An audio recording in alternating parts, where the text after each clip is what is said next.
Hey everyone. This is my third video in the Jordan Peterson series on his book, 12 Rules for Life. I hope you've been enjoying these videos as I summarize each chapter, each rule in this book, and share a little bit of my own personal reflections on each chapter. So in this video, I'm going to be talking about rule number 3, which is make friends with people who want the best for you.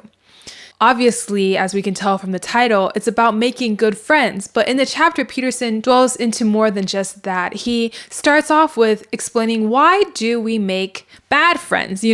Why do some of us surround ourselves with people who don't want the best for us? And he shares his own personal examples from his childhood friends and people that he's observed throughout the years who ended up surrounding themselves with less than ideal friendships and how that actually ended up destroying their lives. And why do people do that? We know that an obvious reason is low self-esteem. Peterson says that such people don't believe that they deserve any better, so they don't go looking for it, right? Or perhaps they don't want the trouble of better because better is difficult. It's not easy to improve our lives. And Freud called this a repetition compulsion. He thought of it as an unconscious drive to repeat the horrors of the past. When we fail to learn from our past, we are doomed to repeat it. And it could be an inability to learn. It could also be a refusal to learn, and that's tied into the refusal to take responsibility for our own lives. Another reason why we might make bad friends, is because we are trying to save them or help them or rescue them, right?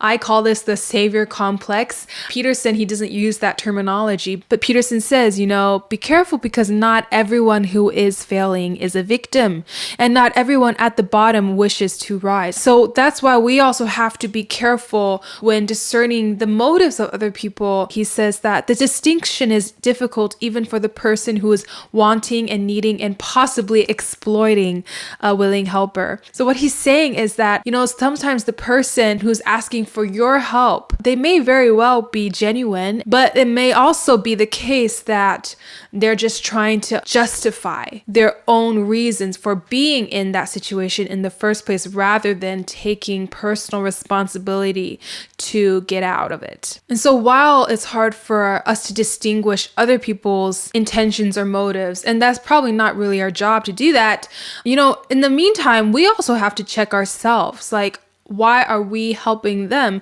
Maybe you are truly a good person and just very generous and you want to do the right thing, right? But Peterson says it's also possible and perhaps more likely that you just want to draw attention to your inexhaustible reserves of compassion and goodwill.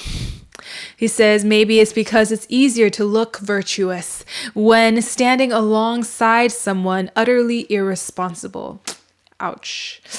So that is a reality check.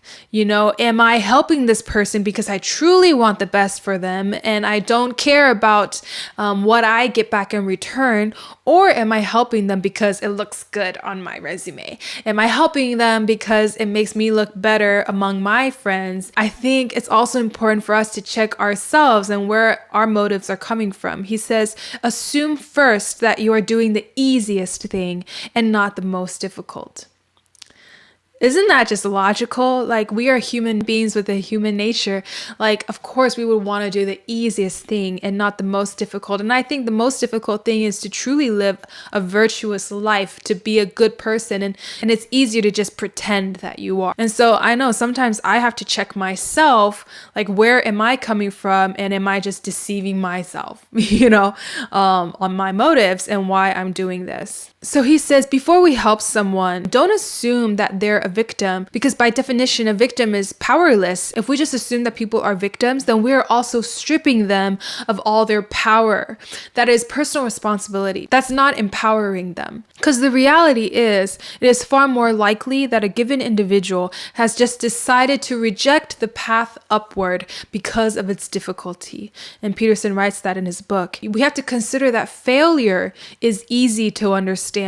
It's actually easier not to shoulder a burden. It's easier easier not to think, not to do, not to care. It's easier to put off until tomorrow what needs to be done today. So that is actually easy to understand. And that's probably the default of where we should assume people are coming from, doing the easier thing rather than the more difficult thing, including for ourselves. And so we always have to ask the question, do they even want to be helped? Carl Rogers, the famous humanistic psychologist, he believed it was impossible to start a therapeutic relationship if the person seeking help did not want to improve. So he says that the desire to improve is the precondition for progress.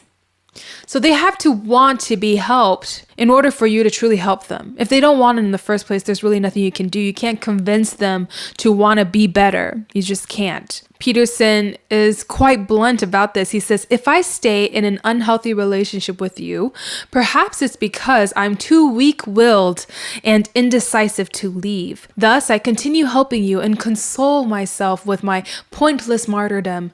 Maybe I can then conclude about myself, someone that self-sacrificing, that willing to help someone, that has to be a good person. Not so. It might be just a person trying to look good, pretending to solve what appears to be a difficult problem instead of actually being good and addressing something real. He says, maybe instead of continuing our relationship, I should just go off somewhere, get my act together, and lead by example. I think those are words of wisdom. You know, sometimes we also feel guilty for making good friends. We think it's the selfish thing to surround ourselves with amazing people, and it's not. It's not a selfish thing. He says, here's something to consider. If you have a friend whose friendship you wouldn't recommend to your sister or your father or your son, why would you have such a friend for yourself? He says loyalty must be negotiated fairly and honestly. Friendship is a reciprocal arrangement. Friendship is a give and take. It's mutual, right? And it's not always the same level of give and take in every season of life. Maybe in one season, one friend is giving a little bit more, but then in the next season, it sort of shifts and the other friend has more time maybe or energy to give more, so I think it's living, it's dynamic, of course, but over time there has to be a mutual giving, a mutual benefit to both parties. And so that's what friendship is. And it's not a selfish thing. It's a good thing to choose people who are good for you and not those who wish to drag you down, right? If you are striving to live a better life and you are wanting to take personal responsibility for your life, if you hang out with people who are not trying to do any of those things, you could very well be making them feel very uncomfortable and convicting them in a negative way. And what they will try to do is drag you down back to their level, right? And because we all know that insecurity is real. It's that story of Cain and Abel, right? Where Abel gave the perfect sacrifice to God, but Cain's sacrifice was inadequate before God. And instead of feeling convicted and wanting to change for the better and maybe come up with a better sacrifice in the future to God, Cain just was filled with jealous rage and ended up killing his brother. And that's not the way we want our story to end. Don't surround yourself with Cains, people who are insecure when you are doing the right thing, the good thing. Surround yourself with people who will celebrate you. Surround yourself with people who are strong like that, who are humble like that. And it's not easy to surround yourself with good, healthy people. It requires a lot of strength and humility on your own part. Make friends with people who want the best for you. So that concludes my summary of rule number 3 in Jordan Peterson's 12 Rules for Life, and just my own personal reflection as I was reading this chapter. I was reminded of my best friend.